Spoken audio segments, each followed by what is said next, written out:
Transformer DC supply पे work क्यों नहीं करता है? अगर आप डीसी सप्लाई दे देते हैं ट्रांसफार्मर में तो प्रैक्टिकली क्या होगा, इसके बारे में आप पूरा डिटेल से समझने वाले हैं। तो लास्ट तक आप बने रहिएगा इस वीडियो में ताकि इस तरह का इंफॉर्मेटिव वीडियो आपसे मिस ना हो जाए। तो चलिए सबसे पहले हम बात कर लेते हैं। जो ट्रांसफार्मर होता है वह वर्क करता है म्यूचुअल इंडक्शन के प्रिंसिपल पे।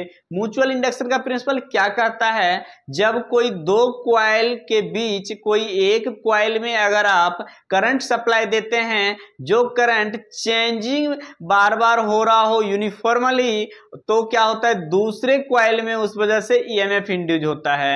ये म्यूचुअल इंडक्शन का प्रिंसिपल कहता है। लेकिन जो पहला कॉइल है उसमें आप करंट दे रहे हैं, वो अगर चेंजिंग नहीं होगा तो दूसरे कॉइल में करंट उत्पन्न नहीं होगा।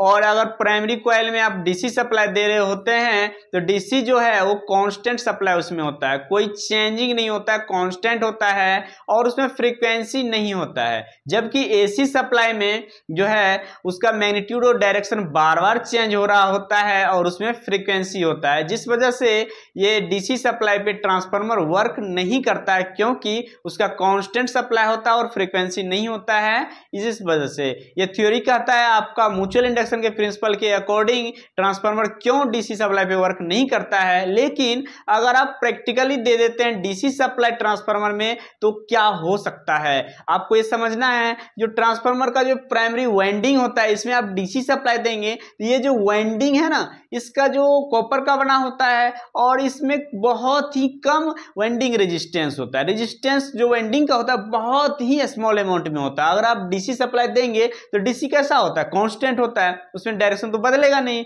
जब आप सप्लाई देंगे तो क्या हो जाएगा, इसका रेजिस्टेंस तो बहुत कम है, तो क्या हो जाएगा, वाइंडिंग जल जाएगा, वाइंडिंग जल जाएगा और ये हिट हो जाएगा और क्या होगा, ट्रांसफार्मर परमानेंटली डैमेज भी हो सकता है। उम्मीद करते हैं ये वीडियो आप लोगों के लिए काफी हेल्पफुल हुआ होगा। मिलते हैं अगले वीडियो में, तब तक के लिए जय हिंद, वंदे मातरम।